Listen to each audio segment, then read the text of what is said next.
once upon a time there were 4 little rabbits, and their names were Flopsy, Mopsy, Cottontail and Peter. They lived with their mother in a sandbank underneath the root of a very big fir tree. "Now, my dears," said old Mrs. Rabbit one morning, "you may go into the fields or down the lane, but don't go into Mr. McGregor's garden." Goodness, it takes you back, doesn't it? Well, I know it takes me back anyway. The Tale of Peter Rabbit is one of the best-known stories in the world, and Beatrix Potter, who wrote it, as we all know, is a legend. Her famous little books have been part of nearly everybody's childhood for the best part of 100 years. Marvellous stories that children still find absolutely enchanting. All those wonderful little animal characters, remember?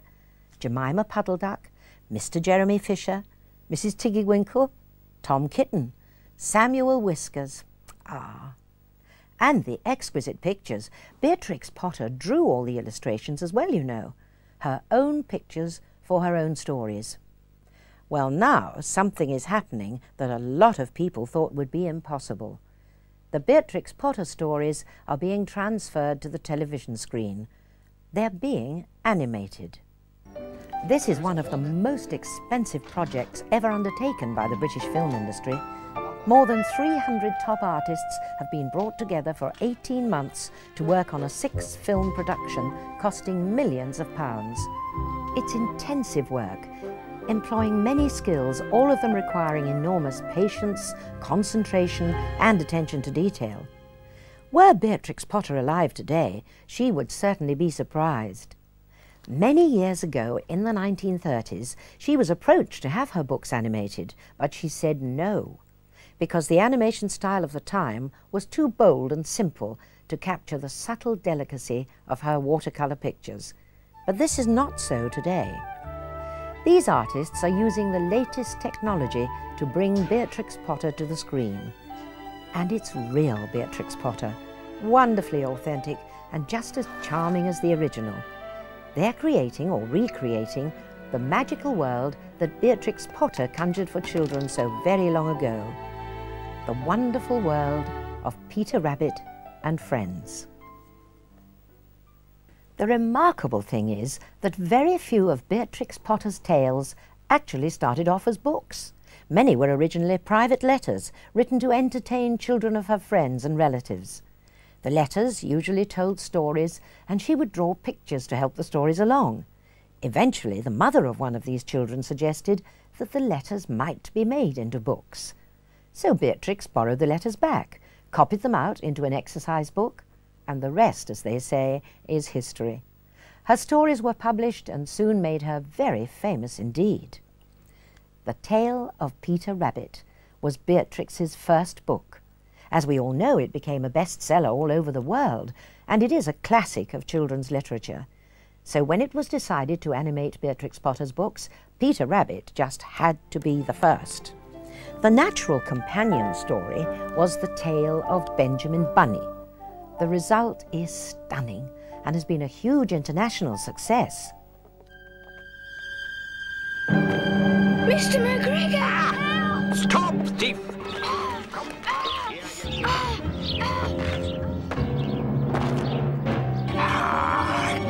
Gotcha!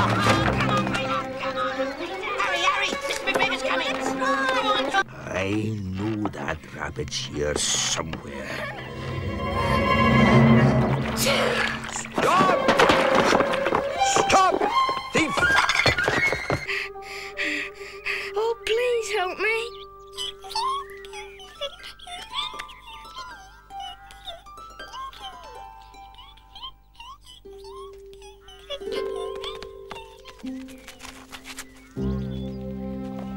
The gate! The gate! I can see the gate! Stop! Get back here, you wee beast, you! Stop, thief! By the way, pray remind me to get a new pie dish. Goodness, Peter, what do you think? Who's got your clothes? The scarecrow in Mr. McGregor's garden. That's what I came to tell you. Mr. McGregor has gone out in the gig, and Mrs. McGregor, and for the whole day. Come on, you can do it.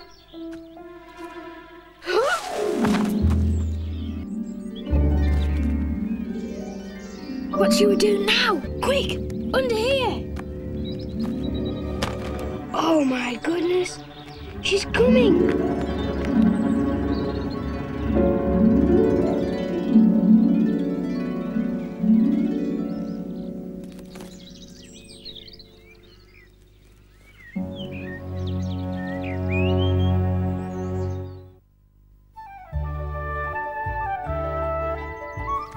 This is the beautiful English Lake District, which is the background for many of Beatrix Potter's stories. It was her favourite place. She married a local solicitor, William Healy's, and they lived here together for over 30 years. She painted pictures of so many of the local houses and put them in her storybooks. This is her own house, Hilltop, now a National Trust property, and it appears in several of her tales. It's where Samuel Whiskers lived with his wife, Anna Maria. Tabitha Twitchett had 3 kittens, Tom and his sisters Moppet and Mittens. Kittens, where are you? They were always in mischief.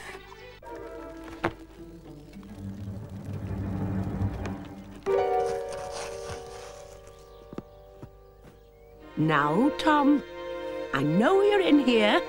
Now come out at once. Rather smoky here. I cannot go back. I've lost my dear son, Thomas. Oh, and I'm afraid the rats have got him. I'm not afraid of rats. What? I'll help you find him and whip him too. He's a bad kitten, Cousin Tabitha. He made a cat's cradle of my best bonnet last time I came to tea.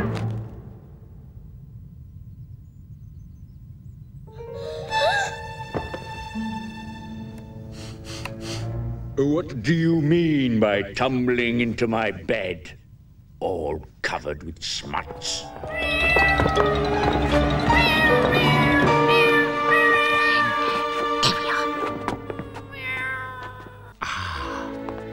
The very thing. A pat of butter.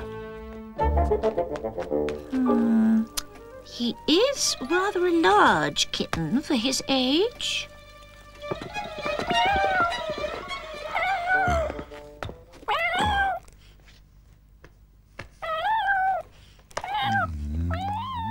Will not this string be very indigestible, Anna Maria? Oh, I do wish you would keep your head still. It disarranges the dough so.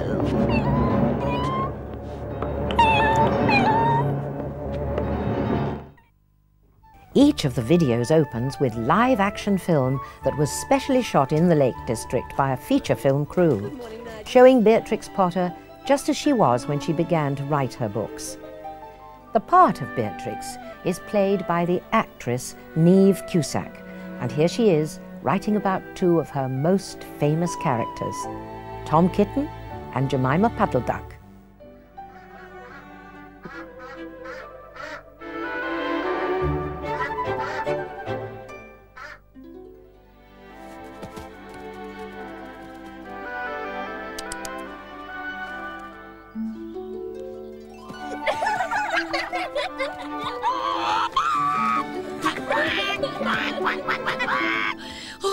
Oh, I do wish Mrs. Twitchett would keep her kittens in order.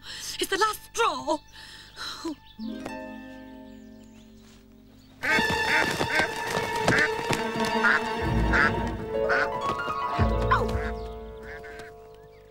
Goodness me, I'd not realised quite how you've grown. Oh dear, oh dear. Breathe in a little, Tom. Oh, now look.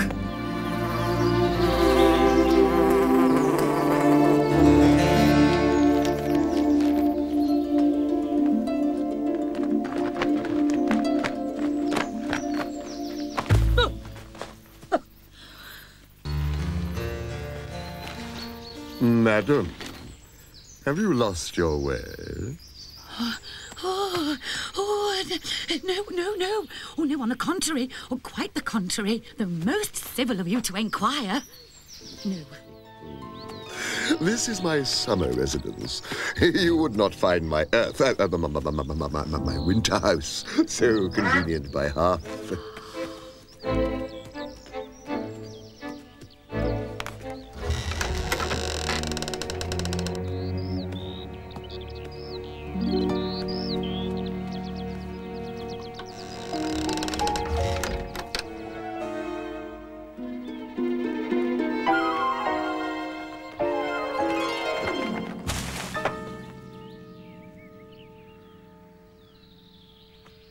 I believe I've managed to find all the ingredients you required. I've got Come into the house as soon as you've looked at your eggs. Oh, dear. Give me the herbs for the omelette. Be sharp. Yes, yes. Everything is here. This is the little Lake District village called Near Sorry, where Beatrix lived and where she drew many pictures to use as backgrounds to her stories. The buildings are still there, and several have signs to tell the many international visitors in which stories they appear. Pigling Bland lived here before he set off for the market. I almost forgot. Take these 8 conversation peppermints. A special treat.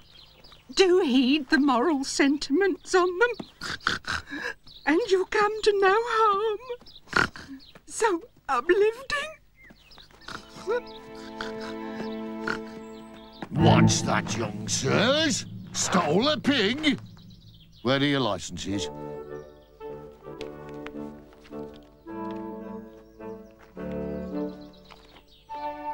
There you are, Mr. Policeman. I knew it was somewhere. What's this? 2.5 conversation suites at 3 farthings?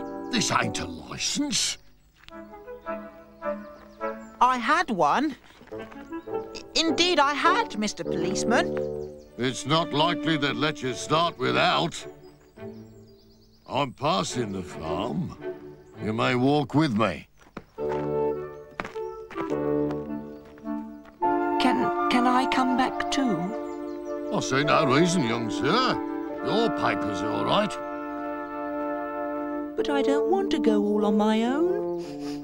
5 miles to Market Town. Alexander! Wee, wee, wee! I can't find my way home.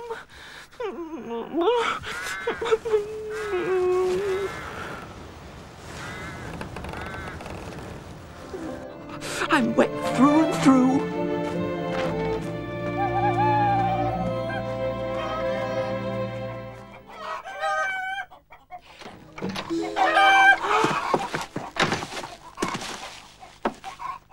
Now, 6 should be enough.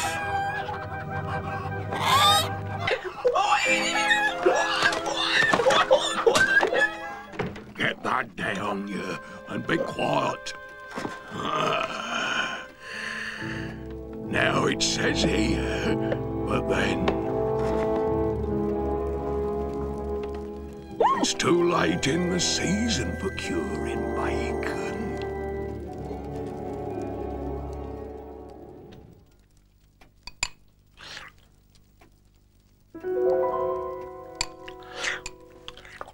My name is Pigwig. Make me some more porridge, please. I'm Pigling Bland. More porridge? Of course. How did you escape? He forgot to lock the cupboard. How did you come here? Stolen. What for? Bacon, hams. Why don't you run away? I shall. Off to supper. Beatrix was a great lover of animals, and she knew a great deal about them. Among the many pets that she kept as a child, there were rabbits, mice, frogs, bats, newts, lizards, and squirrels. She studied them all closely and drew dozens of pictures of them. And even when she was grown up, she had a hedgehog. Oh, not just any old hedgehog, but known throughout the world as one that became, can you guess? Yes, Mrs. Tiggywinkle. I wonder who lives here. Smooth and hot Forgive red me. rusty spot. Forgive me. Oh, who's that? I'm Lucy. I didn't mean to startle you, but who are you? And have you seen my pocket handkin? Oh, yes, if you please. My name is Mrs. Tiggywinkle. Then away down the hill trotted Lucy and Mrs. Tiggywinkle with the bundle of clothes. Hello, Mrs. The very first little animals they met were Peter Rabbit and Benjamin Bunny. Hello. Tell your Mama Thank you, I've done my Mr. very Tiggywinkle. best with the jacket, but as you can see... I will, Mrs. Tiggywinkle. And all the little animals and birds were so very much obliged to dear Mrs. Tiggywinkle. So at the bottom of the hill there was nothing left to carry except one little bundle. Mr. Jeremy Fisher, a most elegant and gentlemanly frog, lives down by the lake. Mr. Jeremy! Ladies, ahoy! I was just about to leave your clean washing and collect from the porch as usual, Mr. Jeremy, sir. Oh, little mishap. That is to say, well, not so little, really. More of an accident. Very nearly fatal. Skin of my teeth and all that, don't you know?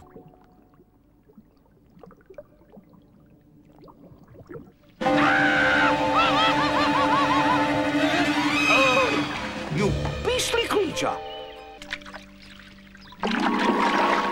A minnow! A minnow! I have him by the nose! Hooray! Ow! Oh! Oh, dear, no! Oh! My goodness! Oh, no! Ouch! What are you doing on the end of my line, Jack Sharp? Ouch! Get off my boat this instant! Ow! Impertinent little rascals. Oh, what to do? Two such good friends. One cannot sit them down to butterfly sandwiches. And they do expect rather a good table. If only I could remember what I have in the pantry. Grasshoppers. Just the thing. I dare say I can find a bit of lettuce for Alderman Ptolemy. But...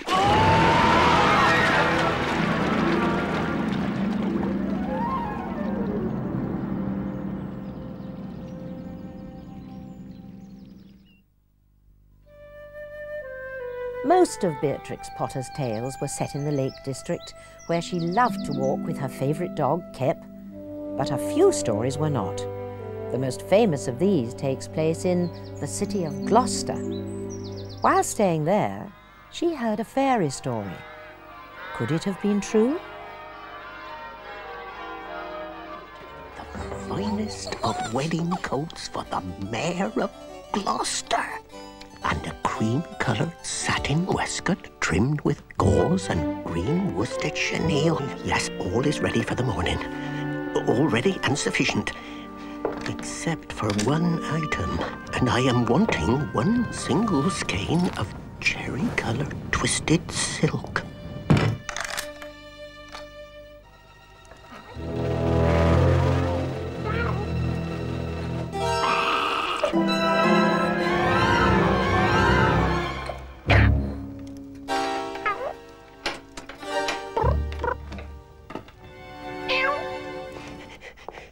This groat, which is our last 4p, and Simpkin, take a china pipkin and buy a pen'orth of bread, a pen'orth of milk, and a pen'orth of sausages.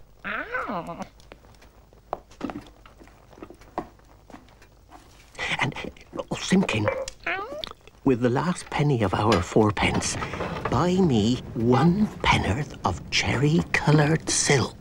But do not lose that last penny, Simpkin. What can that be? I'll wager this is all Simpkin's doing, the rascal.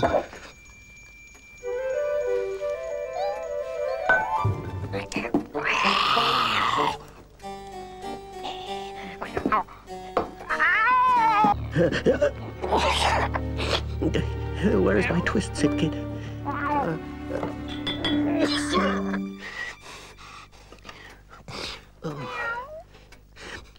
1 and 20 buttonholes. 1 and 20 buttonholes. Of cherry-coloured twist to be finished by noon. Oh, finished by noon? On Saturday. On Saturday? No more twist. No more twist? And it is already Tuesday. Oh. She put out her horns like a little Kyloff cow, and run, tailors, run, or she'll have you all eaten now. Shall I come in and cut off your threads? Oh, now, Miss Pussy, you'd bite off our heads. No more twist. Saturday, the mayor is... Beatrix Potter died over half a century ago, but I can't imagine she'll ever be forgotten. She was a wonderful artist and storyteller, of course, but she was a great deal more. She was a dedicated natural historian who might easily have been a professional scientist. And she became a prominent and expert farmer after she gave up writing. She was also deeply concerned with protecting the environment, long before others became so interested in it. With the money that she made from her little books, she bought land and farmhouses in the Lake District to keep it safe from developers. The result was that when she died, she left 4,000 acres and 14 farms to the National Trust, so that we can all enjoy it forever. Just as we can enjoy the marvellous stories, and now the videos, of course, forever. Beatrix Potter. She was a truly remarkable woman.